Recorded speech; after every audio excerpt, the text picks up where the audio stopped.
Bonjour à tous, je suis content de vous retrouver dans le cadre de notre série Gardons le contact. Donc c'est la grande semaine du déconfinement, peut-être que vous reprenez le travail, peut-être que vous restez en télétravail.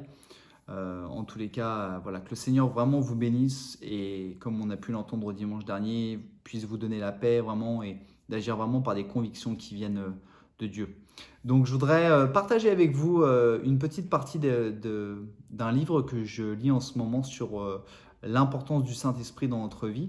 Et j'ai lu il y a quelques jours quelque chose sur les principes de l'Église qui vit selon l'Esprit de Dieu. On sait tous que le Saint-Esprit n'est pas une option et que le Saint-Esprit fait partie intégrante de la vie du croyant. Donc il y a 10 points que je voudrais aborder assez rapidement avec vous. Le premier point, c'est que l'Église est un corps, on sait que c'est le corps de Christ, hein. L'Église, ce n'est pas un bâtiment. L'Église est un corps constitué de personnes différentes, mais dépendantes les unes des autres. Première chose, on est différents les uns des autres. Et ça me rassure et ça nous enseigne parce qu'on n'a pas besoin de se comparer aux autres ou essayer d'être comme les autres. Souvent, on se compare socialement, des fois même spirituellement. Oh, lui, elle, il fait ci, il fait ça. Moi, j'aimerais bien faire ci, ça. On ne doit pas se comparer les uns aux autres. Et c'est vraiment important parce qu'on est unique. Mais pour autant, nous sommes dépendants les uns des autres. Dieu a créé un corps où chacun est important. On peut demander à son frère, sa sœur, son ami de prier pour moi et chacun peut s'enseigner et c'est vraiment important. Donc nous sommes différents, mais nous sommes dépendants les uns des autres. Le deuxième point, c'est que dans ce corps, chaque membre est important. Chaque personne est importante dans le corps de Christ. Pourquoi nous sommes importants? Parce que Dieu a envoyé son Fils mourir pour nous, pour moi, pour toi. On dit souvent que s'il n'y avait qu'une seule personne, Dieu l'aurait certainement fait et je le crois. Et peu importe ce que tu penses de toi, ou peu importe ce que les gens disent de toi, aux yeux de Dieu et dans l'Église, tu es une personne très importante. Troisième point, dans le corps de Christ, chacun a un rôle à jouer. J'aime beaucoup ce point. Ça renvoie au ministère et à l'utilité par Dieu. Vous savez que le ministère, c'est le mot qui veut dire service. Ça ne veut pas forcément dire pasteur, docteur, évangéliste. Ça veut dire que chacun, nous avons quelque chose à faire avec les talents et les dons que Dieu nous a donnés. Et chacun, quel qu'il soit, homme, femme, enfant, a un rôle à jouer dans l'Église. Quatrième point, quel que soit le rôle que nous devons jouer, chaque membre doit, dans l'amour, participer à l'encouragement des autres. Tout ce qu'on fait dans le cadre de l'Église ne doit pas être tourné vers nous, ça doit être tourné vers Dieu bien sûr, mais on doit le faire dans l'amour et pour encourager les autres. Et on pourrait se poser cette question, est-ce que tout ce que je fais, toutes les activités que je fais dans le cadre de l'Église, elles sont faites avec un amour, avec l'amour pour encourager les autres? Ou est-ce que je le fais pour m'édifier moi-même parce que ça me fait plaisir de faire ce que je fais depuis quelques mois, quelques années, voire peut-être même quelques dizaines d'années. Et ça, c'est vraiment important. Cinquième point, la dimension surnaturelle de l'Église se vit par le Saint-Esprit. Et oui, il y a une dimension surnaturelle dans l'Église. Si on ne le croit pas, on n'a rien compris à l'Église. Et cette dimension surnaturelle vient du Saint-Esprit.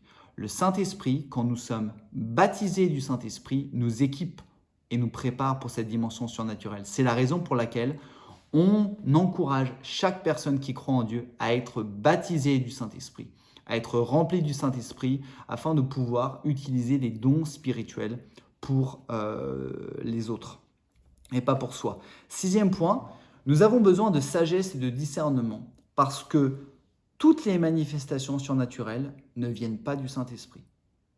Et oui, parfois on agit par le Saint-Esprit, mais parfois on a ce qu'on appelle notre moi-même, la chair.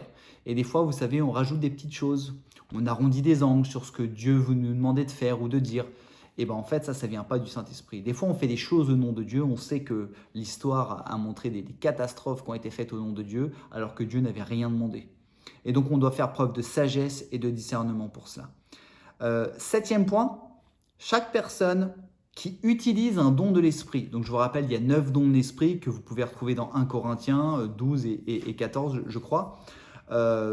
Chaque personne qui utilise un don de l'esprit est responsable de son don. On ne peut pas dire oui, le Saint-Esprit m'a dit de dire tout ça. Effectivement, le Saint-Esprit nous pousse à faire ou à dire, mais nous sommes un canal et on garde un petit peu la main des fois sur ce qu'on dit. Prenons l'exemple d'une parole de prophétie. Dieu te met quelque chose à cœur, tu le transmets, Mais est-ce que tout ce que tu as dit venait de Dieu? Est-ce que tu n'as pas ajouté des petits artifices? Et nous sommes responsables de ça. Nous sommes responsables de ça. Pareil, si Dieu met dans ton cœur d'aller prier pour quelqu'un ou met quelqu'un dans ton cœur et que tu n'oses pas aller voir la personne ou tu ne pries pas pour X raison, tu es également responsable de ça. Et donc, nous avons une responsabilité. Ça renvoie au point numéro 3, je crois, qui disait que chacun a une responsabilité dans l'Église. 8e point, tout doit être fait avec ordre et bienséance. On n'est pas chez les fous. Ça peut vous faire rire, mais des fois, des fois, il y a à boire et à manger dans l'église. Et je vise aucune église, hein, mais on peut le voir dans la Bible. Hein. Regardez l'église des Corinthiens. Si Paul a écrit une lettre aux Corinthiens, c'est pas pour prendre de leurs nouvelles. C'est parce qu'ils faisaient n'importe quoi. Et Dieu est un Dieu d'ordre. L'Esprit de Dieu, même si on dit que là où est l'Esprit, il y a la liberté, c'est pas la liberté où on fait n'importe quoi. Tout doit se faire dans l'ordre, dans la bienséance et pour encourager les autres. 9e point, qui est un de mes points préférés, la conversion des non-croyants et la formation des disciples est notre priorité. Alors j'ai rajouté la formation des disciples parce que l'auteur disait que c'était la conversion des non-croyants et je pense que la suite, c'est la formation des disciples, est notre priorité. Tout ce que nous devons faire, tout ce que nous faisons en tout cas à l'église Vie et Foi, c'est tourné vers le partage de l'évangile parce qu'on ne doit pas convaincre les non-croyants, ça ne sert à rien. Et ce serait même anti-biblique, on doit juste partager l'évangile, la parole de Dieu aux non-croyants. Et on doit également, ceux qui croient, ceux qui sont touchés par le Saint-Esprit, on doit les former à devenir des disciples pour qu'eux-mêmes forment. Ça s'appelle la reproduction, c'est l'Église. Et on a souvent oublié ce principe-là. Posons-nous la question, est-ce que chaque activité, chaque rencontre, chaque événement que nous faisons à l'Église Vie et Foi est tourné vers la conversion des non-croyants et la formation des disciples? 10e et dernier point, le centre de notre adoration est et doit rester Jésus-Christ. Qu'est-ce que j'adore? Est-ce que j'adore la musique à l'église Vie et Foi? Est-ce que j'adore le petit café une fois de temps en temps qu'on prend ensemble? Est-ce que j'adore, je sais pas, un des pasteurs que j'aime beaucoup? Est-ce que finalement, on dit tous j'adore Dieu, mais posons-nous la vraie question, est-ce que le centre de ma foi, c'est vraiment Jésus-Christ? C'est vraiment important. Et donc, je vais essayer de faire un petit exercice pour synthétiser un peu tous ces points, en fait, à travers une phrase. Nous devons nous rappeler que l'Église est un corps. C'est le corps de Christ composé de personnes différentes mais dépendantes les unes des autres. Dans ce corps, chacun est important et chacun a un rôle à jouer. Quel que soit son rôle, chacun doit œuvrer dans l'amour pour l'encouragement des autres, en vivant une dimension surnaturelle par le Saint-Esprit. Dans cette dimension surnaturelle, pour utiliser des dons que le Saint-Esprit nous donne, nous avons besoin de sagesse et de discernement. Et nous devons savoir que nous restons responsables de l'utilisation, de comment nous utilisons ces dons. Tout doit être fait avec ordre et bienséance dans l'Église. Et nous devons nous rappeler que la conversion des non-croyants et la formation des disciples est notre priorité. Et que, enfin, Jésus est le centre de notre adoration. J'espère que ça vous aura encouragé. Moi, ça m'a fait énormément de bien. Donc, voilà, je vous quitte sur ces mots.